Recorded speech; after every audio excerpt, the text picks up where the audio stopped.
네, 안녕하세요. 초등교육 전문가 김선호입니다. 요즘 초등사춘기 부모님만 모르고 있습니다를 새로 또 집필했습니다. 그래서 오늘 사춘기 관련된 이야기 함께 나누고자 합니다. 초등사춘기라는 말이 한 10여 년 전부터 시작이 됐고요.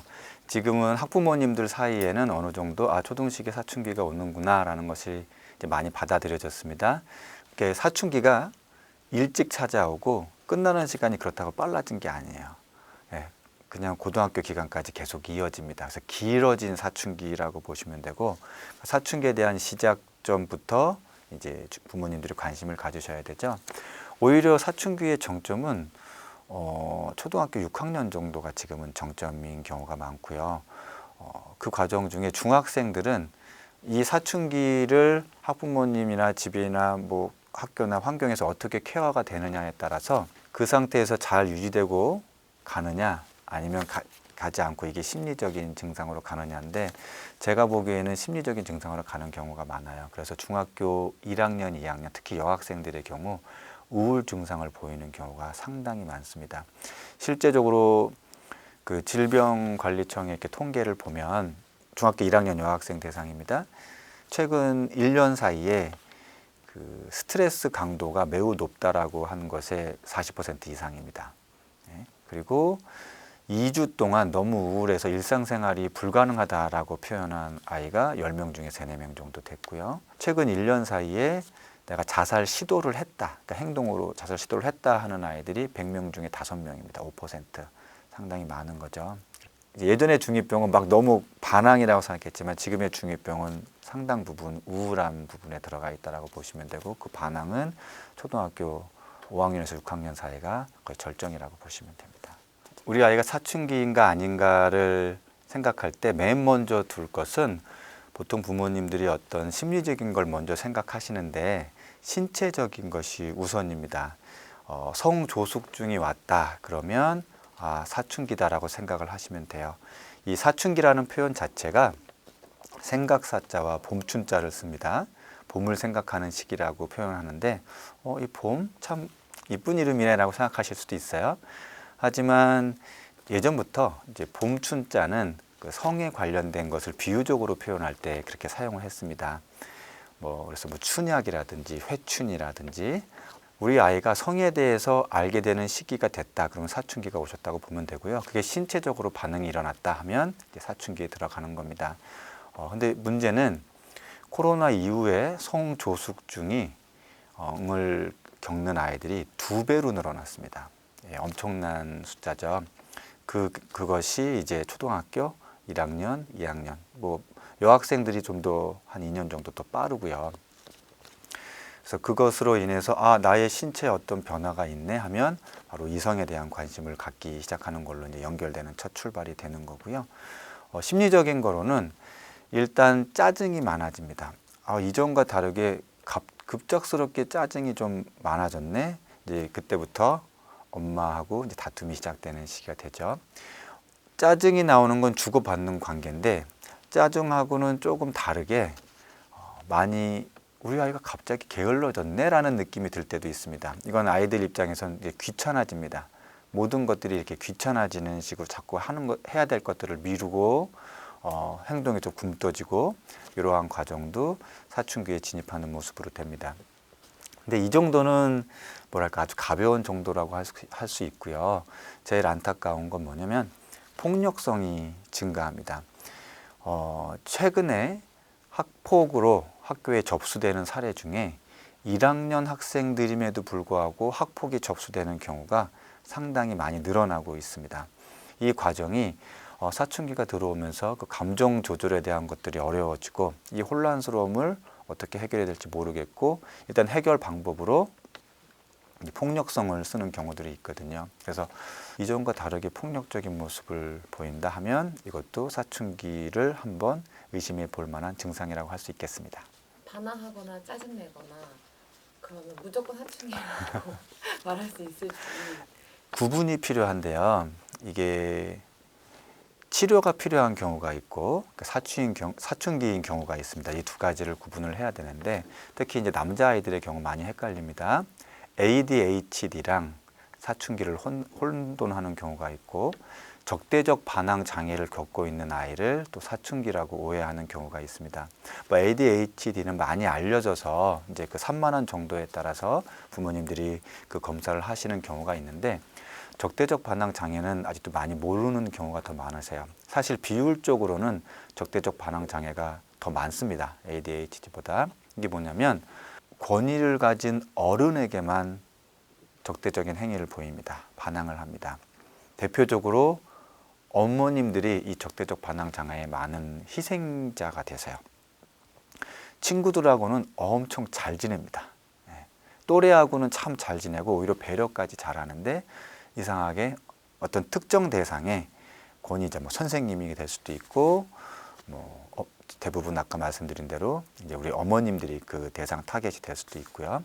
그래서 학교에서 뭐 친구들이랑 다툼이 없고 잘 지낸다고 하는데, 유독 엄마한테 뭘 하라는 거 할 때마다 싫다 하고 안 한다 하고 반대하고, 그런 경우에는 적대적 반항 장애도 한번 의심해 보셔야 되고요. 그 학교 담임 선생님을 통해서 상담을 통해서 들었을 때 친구 관계 안에서도 문제가 발생합니다. 사춘기 시기에. 특히 이제 1, 2학년까지 내려간 사춘기는 친구 관계에서 문제가 커집니다. 뭐냐면 다른 아이들은 아직 사춘기가 안 왔는데 우리 아이만 일찍 사춘기가 왔어요. 뭐 4학년이나 5학년 즈음에 오면 사춘기가 온 친구들이 많습니다. 그 친구들 안에서는 또래 그룹이 형성이 돼요. 하지만 1, 2학년에서 지금 먼저 온 아이들은, 다른 아이들은 자기 중심성을 갖고 노는데 이 사춘기가 온 아이들은 그룹을 형성해야 되는데 그룹이 형성되지가 않아요. 그래서 문제가 발생합니다. 우리 아이가 친구들 관계에서도 어떤 짜증이나 그런 것들을 많이 표출하고, 그리고 그런 것들을 비슷한 양상으로 부모에게 한다면 사춘기일 가능성이 높고, 고학년 사춘기일 때는 그 또래와 만나서 또 친구들하고 잘 지냅니다. 하지만 부모님하고는 반항하는 모습을 보여요. 이때는 적대적 반항 장애를 의심할 필요는 없겠죠. 또래 그룹이 형성되었기 때문에. 근데 그 이전의 학년에서 1, 2학년, 뭐 좀 높게 잡으면 3학년쯤까지인데, 아까 말씀드린 적대적 반항 장애 사례, 친구들하고는 뭐 그렇게 강하게 권한을 행사하지 않는데 나한테만 좀 이렇게 심하게 하는 것 같다라고 생각이 들면 이제 전문기관에 가서 검사를 받으시면 이건 치료의 대상이지, 아직 이 아이들은 사춘기가 온 게 아닙니다. 사춘기도 어느 정도 단계가 돼야 사춘기가 오는 거거든요. 이 단계의 아이들은 일단 치료의 대상이 먼저라는 것 말씀드립니다. 성에 대한 관심이 폭발한다 이렇게 얘기해 주셨는데 그 수준이 어떻게 되는 건가요? 그 처음에 성조숙증이 나타나거나 또 조숙증까지는 아니어도 그냥 2차 성징이 나타나는 시기가 있죠. 그러면 이성에 대한 관심이 시작됩니다.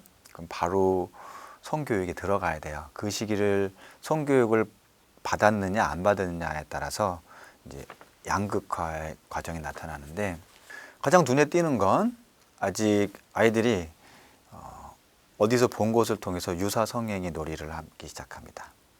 그건 이제 표면상으로 드러나는 거. 오히려 그렇게 드러나면 그건 바로 담임이라도 보고 교육에 들어가요. 그리고 어느 정도 이렇게 제자가 됩니다. 근데 조금 더 다음 단계로 넘어가면 이성에 대한 성적인 관심을 넘어서 누군가를 직접 사귀고, 그러니까 이건 이제 이성교제 차원으로 가는 거죠. 그럼 이성교제 차원이 뭐 초등학생들이 이성교제를 하면 뭐 얼마나 하겠느냐라고 생각하실 수 있겠지만, 부모님들 입장에서는 뭐 우리 딸아이가, 우리 아들이 누군가를 이성을 좋아하는 마음이 생겼다고 하면 처음 떠오르는 건 약간 불안하면서도 그래도 아직 초등학생인데 하면서 예뻐하셔요. 아이고 너가 벌써 이렇게 컸구나. 그래 예쁘게 잘 만나라 라고 이야기를 하십니다. 이제 거기서부터가 출발점이 크게 잘못되기 시작하는 거거든요.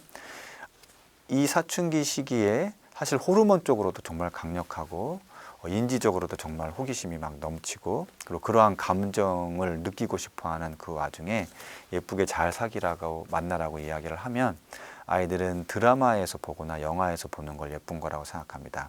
뭐 손잡는 건 아주 기본으로 생각하고, 포옹하고 키스하는 게 최소한 아주 낮은 단계라고 시작해서 거기서부터 출발하는 걸 예쁜 단계라고 하는 거죠. 그래서 실제로 빈 교실에서 그 아이 2명의 아이들만 빈 교실을 찾아가서 포옹하고 키스하는 것 정도의 일들이 벌어집니다. 아이한테 이성을 사귀지 말라고 하는 거죠? 네, 이성을 사귀지 말라고 해도 그거는 막을 수가 없습니다. 아이의 그 마음과 감정과 호르몬 영향으로 그리고 또래 안에서 누군가를 사귄다는 게 상당히 으슥한 부분도 있고, 사귀지 말라 하면 더욱 오픈되지 않은 공간과 그러한 SNS상이나 그런 과정을 통해서 사귐으로 나아갑니다. 어떻게 만나야 되는지, 어떻게 헤어져야 되는지를 우리 아이가 누군가를 좋아하고 있다는 걸 인지한 순간 바로 다 알려주셔야 됩니다. 구체적으로. 그럼 아이는 구체적으로 알려주면 그 선을 대부분의 아이들은 지켜요. 학교에 빈 교실에 단둘이 찾아가는 거 안 된다. 이제 아파트에 놀이터 같은 데 좀 으슥하고 한 곳 있죠. 단둘이 놀이터에 가는 것 안 되고, 단둘이 편의점에 가는 것도 안 된다고 말씀을 해 주셔야 돼요. 보통 단둘이 편의점에 가서 그때부터 단둘이 영화방을 가거나 단둘이 만화방을 가거나 단둘이 코인 노래방을 가거나 이렇게 점차적으로 단둘이만 있는 외부와 차단된 곳을 찾아가는 게 첫 단계가 편의점부터 시작을 하거든요. 그래서 단둘이 편의점도 안 된다고 얘기를 하셔야 돼요. 오픈됐다고 마음을 놓으시면 안 되고, 이렇게 얘기를 하셔야 됩니다. 구체적으로 여러 명의 친구들과 같이 놀이동산에 가는 거 괜찮아. 여러 명의 친구들이랑 같이 잡기놀이 하는 거 괜찮아. 여러 명이 있을 때 모여서 거기서 아이들끼리 하는 놀이가 있거든요. 그거 하는 거 괜찮아. 이렇게 여러 명이서 함께 있고 그 친구가 같이 있는 것은 괜찮다고 얘기해 주면 아이들이 알아듣습니다. 그러한 구체적인 걸 얘기해 주지 않고 둘이 예쁘게 만나라고 하면, 좀 전에 말씀드린 그런 사례로 가서 이제 수학여행에서 단둘이 방에 들어가서 이제 그런 과정이 되는 거죠. 단둘이 좋아하고 포옹하고 뽀뽀를 했다. 그만 해도 다행인 거죠. 근데 이 아이들은 헤어지게 되어 있어요. 초등사춘기 시절에 헤어짐을 겪습니다. 너가 나를 차버렸어? 그래. 너가 그때 나한테 억지로 뽀뽀하려고 했지? 이제 이런 과정들이 되는 거죠. 그래서 나중에 성추행 문제로도 유발되는 경우들이 있으니까요.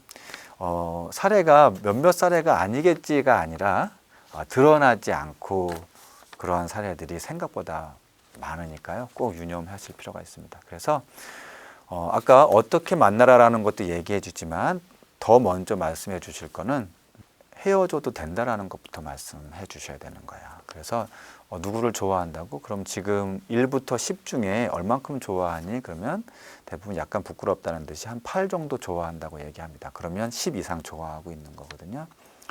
그러면 너의 감정이 한 6이나 5 정도까지 내려갈 때가 있을 거야. 그럼 헤어져도 돼 라고 헤어지는 것에 대한 기준을 이야기해 주면 좋습니다. 아이들은 어떻게 헤어져야 되는지를 아직 만난 것도 처음이기 때문에 헤어지는 것도 몰라요. 기준을 모릅니다. 근데 그 기준이 단순합니다. 너가 싫어지면입니다. 그럼 이 경우는 반대죠.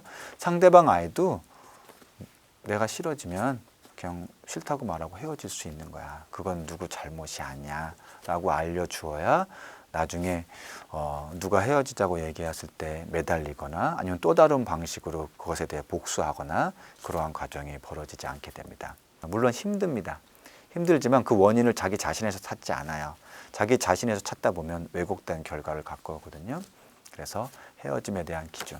보통 길어야 3개월이고요. 6개월 이내에 헤어지게 되어 있습니다. 그래서 사춘기 시절의 이성 교제는 어떻게 잘 헤어지는 과정을, 그 애도의 과정을 잘 거치느냐가 너무 중요하고요. 그걸만 잘해도 아주 훌륭하게 성공하는 겁니다.